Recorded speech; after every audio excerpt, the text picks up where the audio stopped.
Rest இல்லை, எப்போ ஒவ்வொரு சிந்தனையில் இருக்கும்.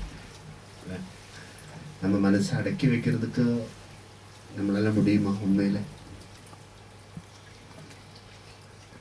இப்போதைக்கு அவ்வளோத்துக்கு முடியாது. ஒரு அளவுக்கு தான் அடக்கி வைக்கலாம் இல்லையா? உண்மைதானே? நம்ம ஒரு 5 நிமிஷம் கண்ணடைச்சு நம்மளோட மனசு அடக்கி வைக்கிறதுக்கு முயற்சி பண்ணி பாருங்க. 2 நிமிஷத்தில் அது போயிடும். 2 நிமிஷத்தில் அது போயிடும். அப்புறம் பிடிச்சு கொண்டு வரணும். அப்போ மனசை அடக்கி வைக்கிறது தான் நமக்கு வெற்றி கிடைக்கிறதுக்கு முதல் வழி. மனதை அடக்கு. அது சொல்றது நீ கேட்கறது முக்கியம் இல்லை, நீ சொல்றது அது கேட்கணும். உன்னோட மனது ஏதோ சொல்லிட்டு இருக்கும், ஆனா அதை கட்டுப்படுத்தணும். அப்பதான் உனக்கு வாழ்க்கையில் வெற்றி கிடைக்கும். ஒரு குதிரை மேல நம்ம போயிட்டு இருக்கோம். குதிரை மேல நம்ம போயிட்டு இருக்கும்போது நம்ம சொல்றது அந்த குதிரை கேட்கணும். குதிரை சொல்றது நம்ம கேட்டா என்ன நடக்கும்? கீழே விழுந்துடும்.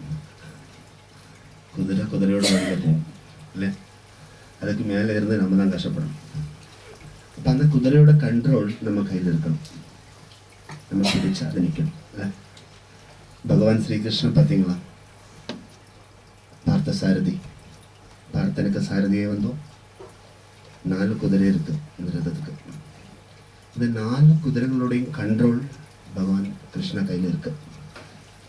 அவர் தான் அந்த ரதத்தை ஓட்டின்னு இருக்கிறோம் இல்லையா? சாரதி. நம்ம ஒரு கார் ஓட்டின்னு இருக்கும்போது அந்த கார்ல ஒரே டைமில் 6 வேலை நம்ம பண்ணிட்டு இருக்கிறோம். 6 கண்ட்ரோல் நம்ம கையில் இருக்கு. 6 கண்ட்ரோல். ஸ்டியரிங் நம்ம கண்ட்ரோல் இருக்கு இல்லை? கீர் நம்ம கண்ட்ரோல்ல இருக்கு. ஆக்சிலேட்டர் நம்ம கண்ட்ரோல்ல இருக்கு. பிரேக் நம்ம கண்ட்ரோல்ல இருக்கு. கிளச் நம்ம கண்ட்ரோல்ல இருக்கு. இங்கே கிளச் இருக்கா? இங்கே சில வெஹிக்கிளுக்கு கிளச் இல்லை. இத்தனை இதெல்லாம் நம்ம கண்ட்ரோல்ல வச்சிருக்கிறோம். அப்போ இதெல்லாம் கண்ட்ரோல் பண்ணிட்டு தான் நம்ம காரை ஓட்டிட்டு இருக்கிறோம் இல்லையா? இப்போ பிரேக்கு கண்ட்ரோல் நம்ம கையில் இல்லைன்னு என்ன நடக்கும்? ஆக்சிலேட்டர் கண்ட்ரோல் நம்ம கையில் இல்லைன்னு என்ன நடக்கும்? ஸ்டியரிங் கண்ட்ரோல் நம்ம கையில் இல்லை, என்ன நடக்கும்? ஆக்சிடென்ட் தான் நடக்கும்.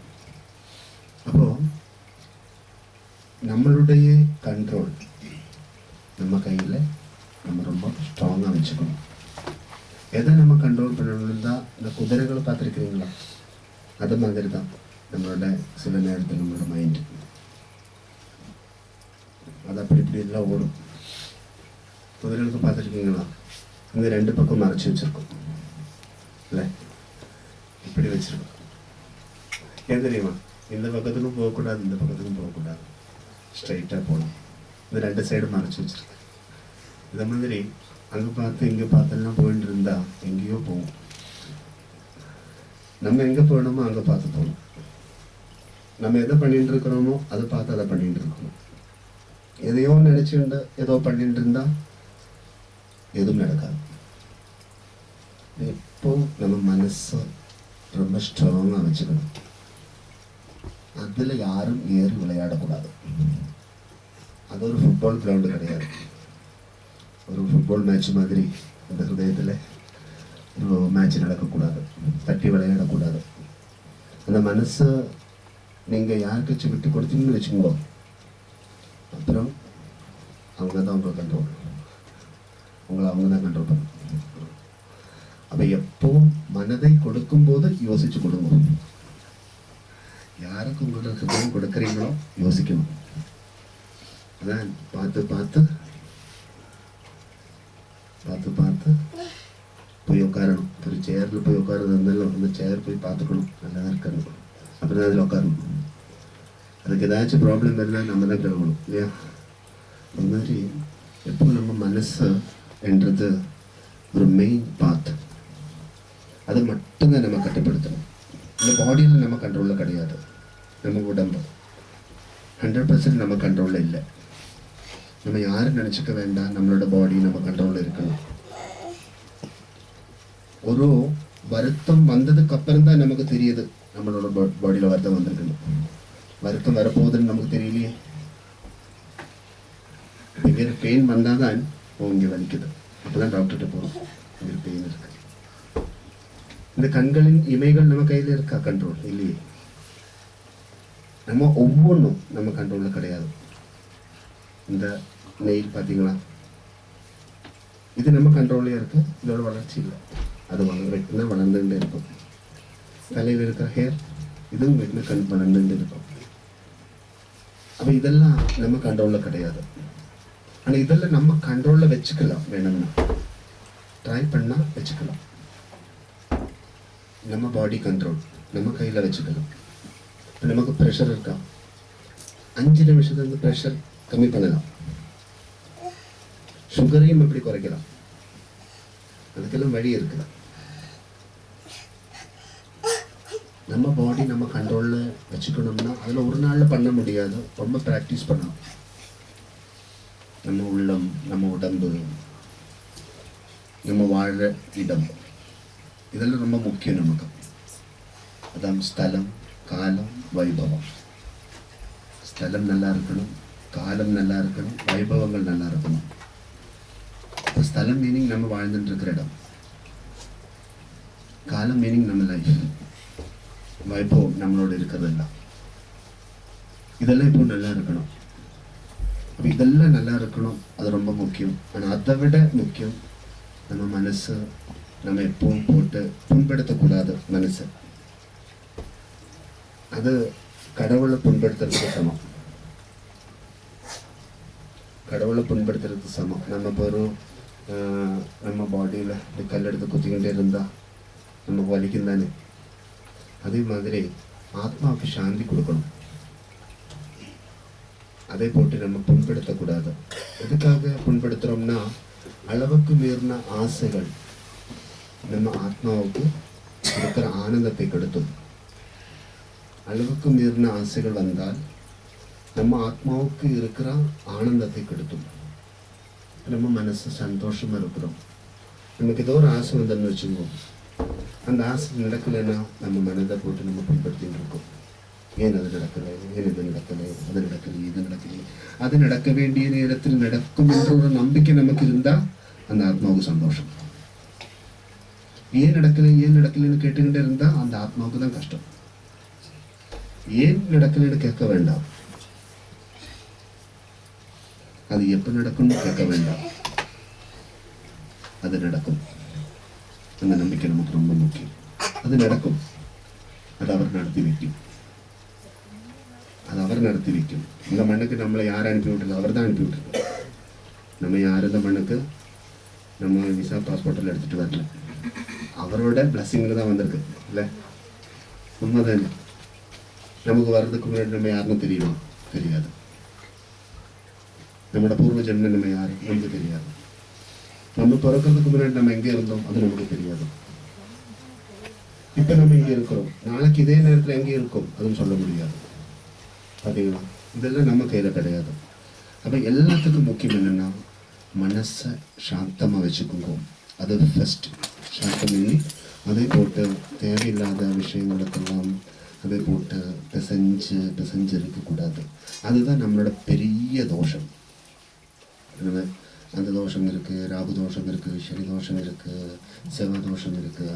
இதெல்லாம் ஒரு தோஷம் கிடையாது. உண்மையில் இதெல்லாம் தோஷம் கிடையாது. எத்தனையோ மக்கள் இந்த உலகத்தில் வாழ்ந்துட்டு இருக்கிறாங்க. எல்லாரும் ஜாதகம் பார்த்துட்டா வாழ்ந்துட்டு இருக்கிறாங்க. ஜாதகம் பார்த்துட்டா இருக்கிறாங்க எல்லாம். சில சாஸ்திரங்கள் ஜாதகமே இல்லை. மனப்படுத்தம் தான் எல்லாத்துக்கும் முக்கியம் இல்லையா? எல்லாத்துக்கும் மனப்படுத்தம் முக்கியம். அப்போ எப்பவும் நம்ம ஹாரோஸ்கோப்பை பார்த்துட்டு அது சரியில்லை, இது சரியில்லை, என்னோட டைம் சரியில்லை, என்னோட அது சரியில்லை, இது சரியில்லை என்று சொல்லிட்டு இருக்கிறத விட எது சரி இல்லாததோ அதை சரிப்படுத்துற வரைக்கும் நம்ம போராடணும். அந்த போராட்டத்துக்குரிய மனோபலம் நமக்கு இருக்கணும். பாதி வழியில் எதையும் விட்டுட்டு ஓடக்கூடாது. ஜெயிக்கிற வரைக்கும் போராடணும். இப்போ நம்ம ஒரு எக்ஸாம் எடுத்துட்டோம், 7 எக்ஸாம் இருக்குது. அதில் 6 பாஸ் பண்ணியாச்சு, 1 பாஸ் பண்ணணும். அந்த 1 பாஸ் பண்ணுற வரைக்கும் நம்ம போராடணும், பாதியில் விடக்கூடாது. அந்த லைஃப்பில் சொன்ன ஒரு போராட்டம். ஆனால் அந்த போராட்டம் அடுத்தவங்களுக்கு கஷ்டம் கொடுக்குறபடியாக இருக்கக்கூடாது. நம்ம வாழ் எடுத்தாலும் வில் எடுத்தாலும் அது அடுத்தவங்களுக்கு கஷ்டம் கொடுக்குறபடி இருக்கக்கூடாது. வாழ் எடுக்க உங்கள்கிட்ட, வில்லும் உங்கள்கிட்ட இருக்கு, வீணையும் உங்கள்கிட்ட இருக்குது, புல்லாங்குழலும் உங்கள்கிட்ட இருக்குது, எல்லா இன்ஸ்ட்ருமெண்ட்ஸும் உங்கள்கிட்ட இருக்கு, எல்லா ஆயுதங்களும் உங்கள்கிட்ட இருக்கு. இதில் எங்கே இருக்கு? உள்ளே இருக்கு. சில நேரத்தில் அது நம்ம வெளியில் எடுக்கும். வெளியில் எடுத்தால் அது நம்மளோட இருக்கிறவங்களுக்கு கஷ்டங்கள் கொடுக்கும். அப்போது அதான் சாமி எப்பவும் சொல்லுவேன், வாளை அடக்கி வை, வீணை எடு. வாழெல்லாம் அடக்கி வைக்கணும், வீணை எடுக்கணும். வீணா மீனிங் தெரியுமா? வாழ மீனிங் காளி, வீணா மீனிங் சரஸ்வதி. அன்பால் ஆத்திரத்தை அடக்கணும், அன்பால் ஆத்திரத்தை அடக்கணும். ஆத்திரத்தை அடக்கணும்னு அது ஒரு வழிதான் இருக்கு. வேறையா எந்த வழியில் நீங்கள் ஆத்திரத்தை அடக்கிறதுக்கு முயற்சி எடுத்தீங்களோ அது வேறொரு ஆத்திரத்தை கொடுக்கும், வேறொரு கோபம் அதில் உருவாகும். ஆனால் அன்பை காட்டி பாருங்க, கொஞ்சம் விட்டு கொடுத்து நடந்து பாருங்க, கொஞ்சம் சாஃப்டாக இருந்து பாருங்க, ஆத்திரம் தானே அடங்கும். ஏன் நம்ம போராடணும்? அவர் என்னமோ வளர்ந்துட்டு இருப்பாங்க, அது அப்படி இருப்போம். அதுவும் கடவுள் நிச்சயம். நம்ம ஏன் அதில் போயிட்டு தலை போயிட்டு அடிச்சுட்டு இருக்கணும்? கொஞ்சம் சைலண்டாக வாங்குவோம், ஒரு சைடில் வந்து உட்காருவோம். எப்பவும் நம்ம மனசு சாந்தமாக வச்சுக்கணும். எல்லாத்துக்கும் முக்கியம் என்னென்னா வெற்றி கிடைக்கணும். எப்படியோ ஒரு வெற்றி கிடைக்கிறதுல அர்த்தம் இல்லை. வெற்றி கிடைக்கிற வேண்டிய விதத்தில் வெற்றி கிடைக்கணும். அப்போதான் அந்த வெற்றி அடுத்தவங்களுக்கும் கிடைக்கும். ஒரு அப்பா கிட்ட 10 ரூபா வச்சிருக்கப்பா, அந்த 10 ரூபா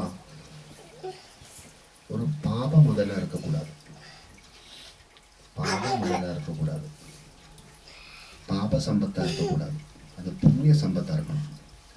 அப்பதான் அந்த 10 ரூபா நம்ம குழந்தைங்களுக்கு 20 ரூபா கொடுக்கும்.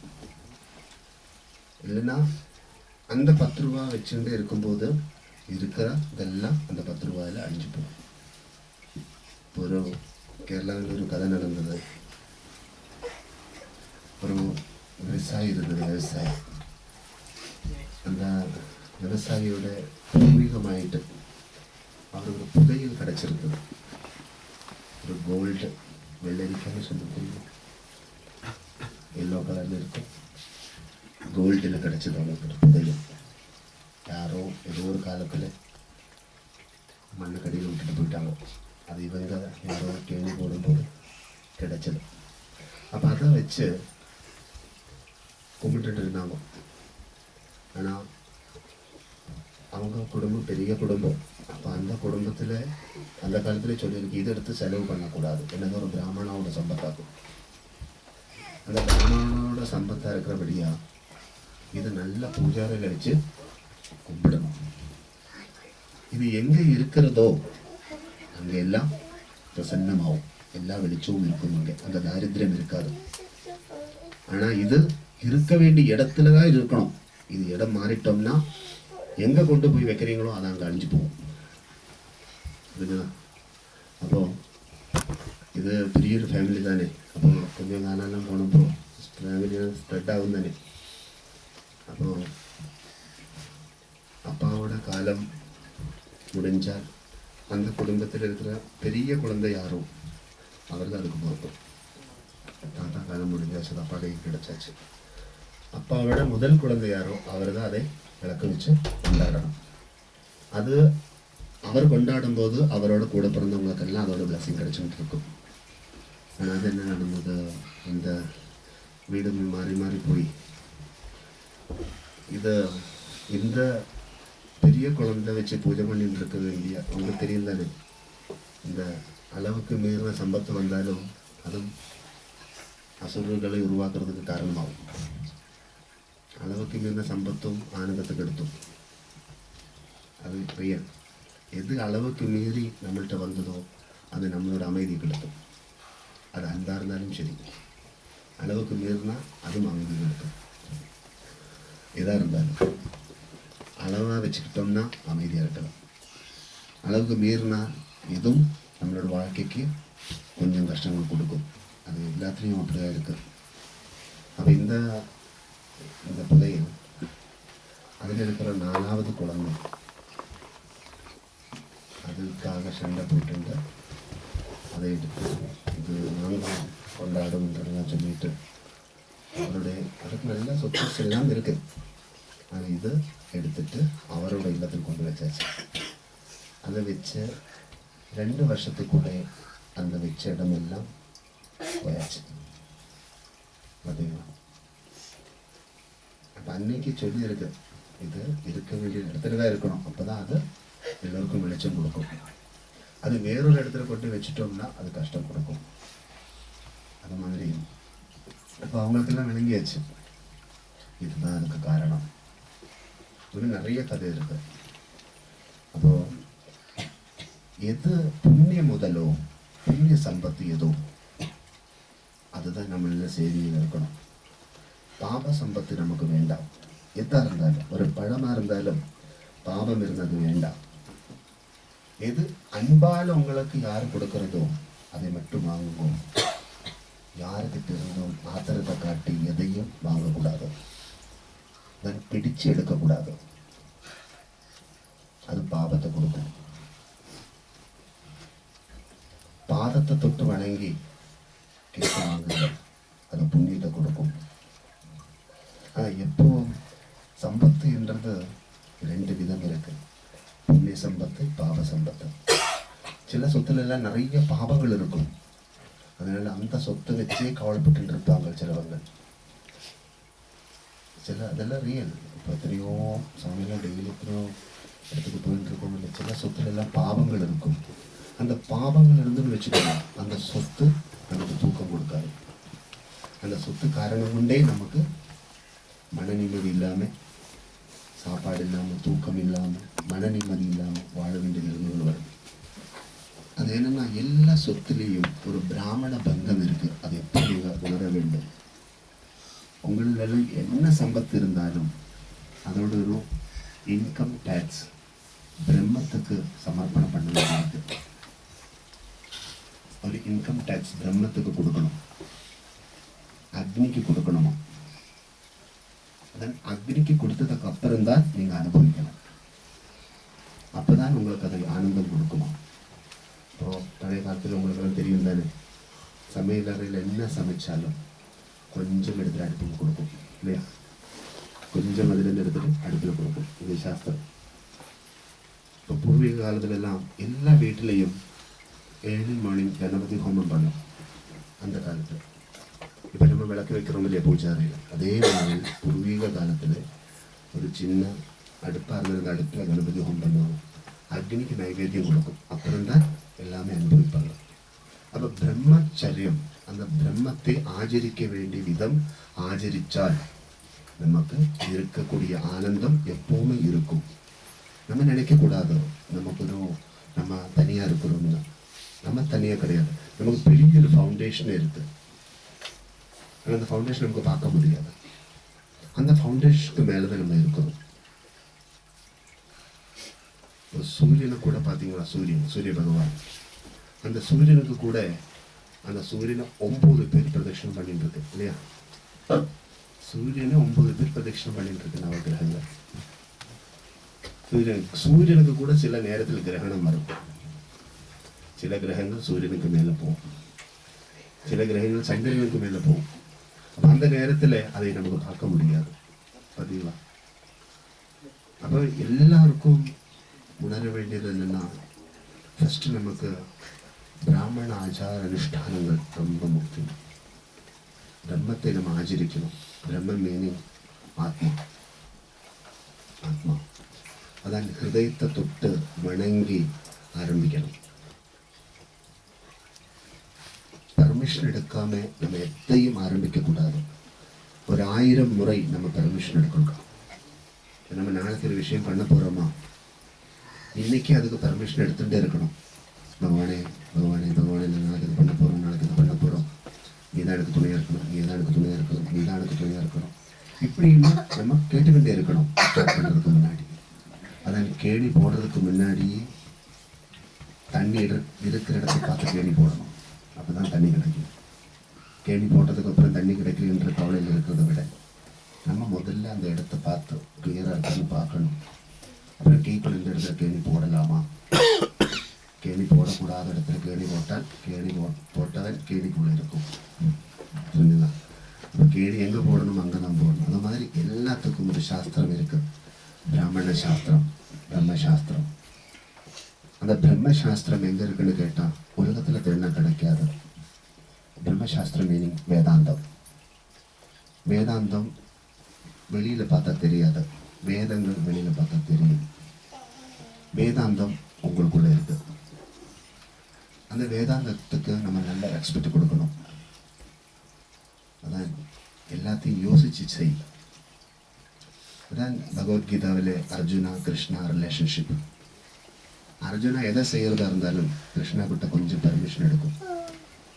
கிருஷ்ணா கிருஷ்ணா கிருஷ்ணா நான் அதை செய்யட்டேன். அப்போ அவரோட உத்தரவு கிடைச்சாதான் அவர் அதை செய்கிறது.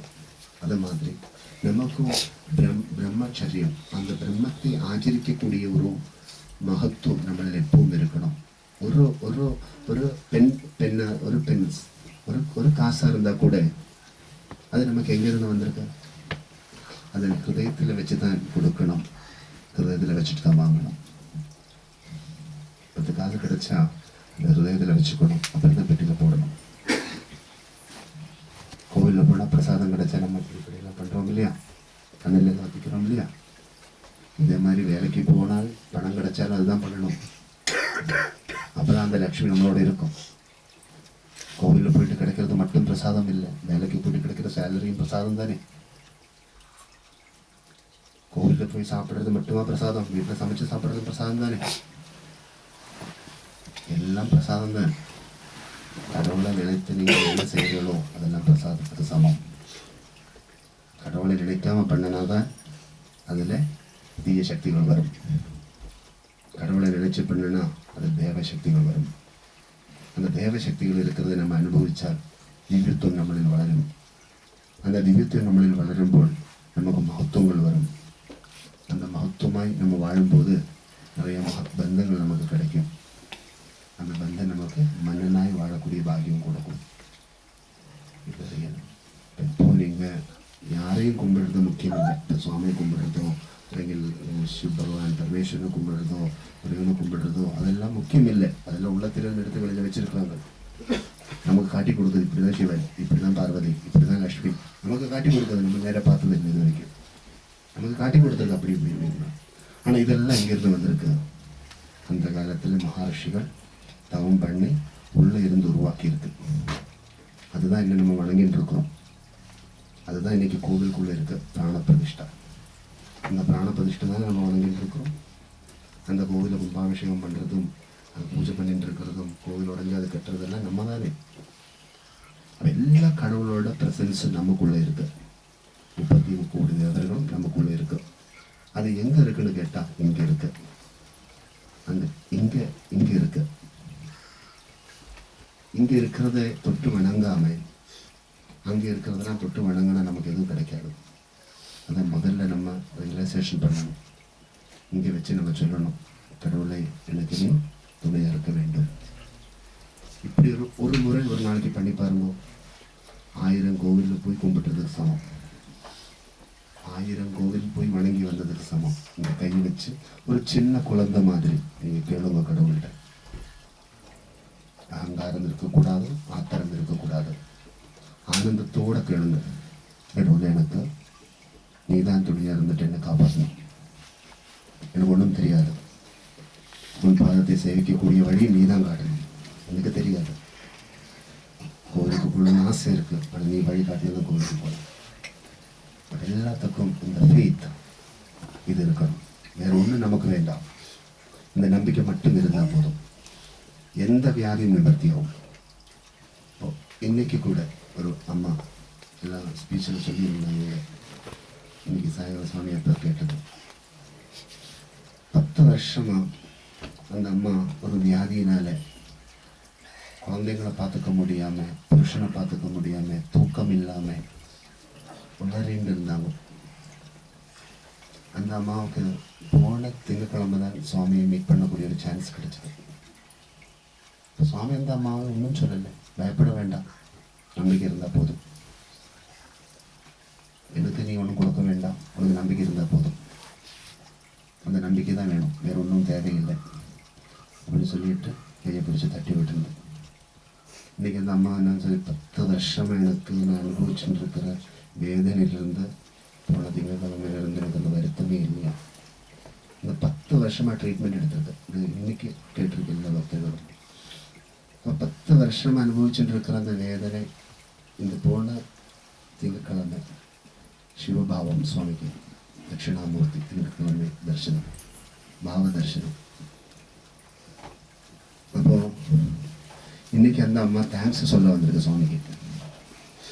சுவாமி, நீங்கள் தான் என்னோட வழியை காப்பாற்றிருக்கிறேன், நான் காப்பாற்றலை, அவர் தான் காப்பாற்றிருக்கேன். உனக்கு அவருக்கு மேலே ரியல் நம்பிக்கை இருந்தால் உனக்கு எந்த பிரச்சனையும் இருந்தாலும் அவர் எடுத்துக்குவது. நீ கன்ஃபியூஷன் இருக்கக்கூடாது. இந்த கன்ஃபியூஷன் தான் உனக்கு அவளுக்கு எல்லாம் காரணம். கன்ஃபியூஷன் இருக்கக்கூடாது. என்னதான் கன்ஃபியூஷன்? சரண்டர். நீ எடுத்துக்கோ, அப்படி நம்ம எடுத்து வீசணும் உள்ள இருக்கிற கஷ்டங்களெல்லாம். நல்லது ஏதோ அதை தேடி கண்டுபிடிச்சி உள்ள எடுத்து வைக்கணும். எல்லாமே நல்லதுன்னு நினச்சிக்க கூடாது. நம்ம படிக்க வேண்டியிருக்கு. இன்றைக்கி மார்னிங் ஒரு ஃபேமிலி வந்தாங்க. ஒரு குழந்தை சாமிகிட்ட கேட்டது, சாமி உங்களோட பாதத்தை பார்க்கலாமா அப்படின்னு கேட்டாங்க. இப்போது பாதத்தை இன்றைக்கு மார்னிங் தரிசனம் ஆண்டி பழனி ஆண்டி பாவம். அப்போது பாதத்தை காட்டிட்டு கொடுக்குறது அவ்வளோ டைம் இருக்காது, அவ்வளோ ஸ்பீடாக இருக்கும் பாவ தரிசனம். அப்போது இப்போது கஷ்டமாக இருக்கும். அதனால் அடுத்த ஒரு நேரத்தில் வரும்போது ஏன் பார்க்கணும்னு கேட்குதுன்னா, புத்தாவோட எல்லாம் பாதத்தில் புக்கள் எல்லாம் இருந்ததா, அதெல்லாம் உங்கள் பாதத்தில் இருக்கான்னு எனக்கு பார்க்கணும். இப்போ சாமி சொன்னேன், ரொம்ப நல்லது. ஏனென்றால் இப்படி ஒரு எங்களை உணரணும் என்ற ஒரு உள்ளம் உங்களுக்கு இருந்தால் அது ரொம்ப நல்லது. எங்களை உணர்ந்தால் உங்களுக்கு அநேக 1000 பேருக்கு என்ன உணர வைக்கலாம். அப்போ நீ என் உணர்வதற்கு முயற்சி எடுத்தால் கட்டாயம் என்னை உனக்கு உணர முடியும். சும்மா பார்த்துட்டு போகிறதெல்லாம்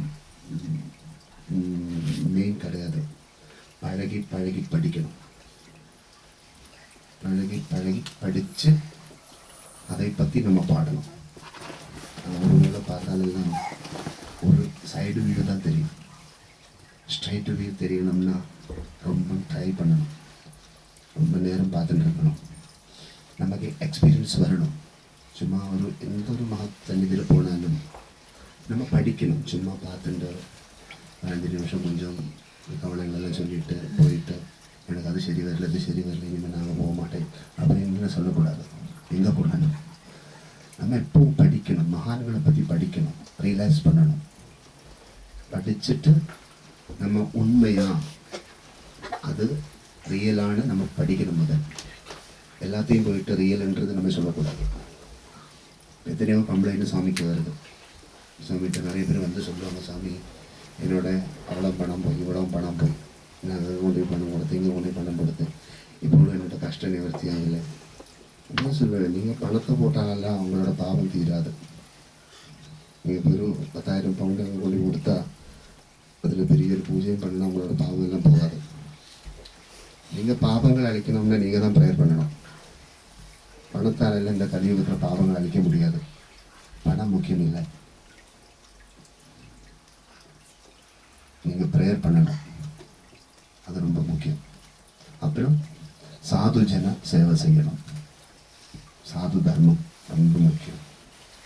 அந்த சாது தர்மம் நம்மளில் இருந்தால் போதும். அதுதான் மிகப்பெரிய தேவ தர்மம். சாது தர்மத்தை விட பெரிய தர்மம் வேற ஒன்றும் கிடையாது. சாது தர்மம் நம்மளில் இருந்தால் போதும். அதாவது சாதுக்களை பார்க்கும்போது ஒரு இரக்கமுள்ள மனம் நம்மளில் வந்தால் போதும். அந்த மனம் நம்மளில் இருந்தால் எல்லாத்துக்கும் நமக்கு வெற்றி தான் கிடைக்கும். அப்போ எப்பவும் உங்களை உங்களை நீங்கள் உணரணும். எந்த மனக்கவலையும் வேண்டாம். லைஃப்பில் எல்லாத்துக்கும் நல்ல ஒரு முடிவு வரும். அந்த ஒரு நம்பிக்கை நம்ம கைவிடக்கூடாது. ரொம்ப லேட்டாகி ஓம் சரவணபவா, ஓம் சரவணபவா, ஓம் சரவணபவா. சுவாமியெல்லாம் நீங்கள் பார்த்தீங்களா? சுவாமியோட ஸ்ரீகிருஷ்ண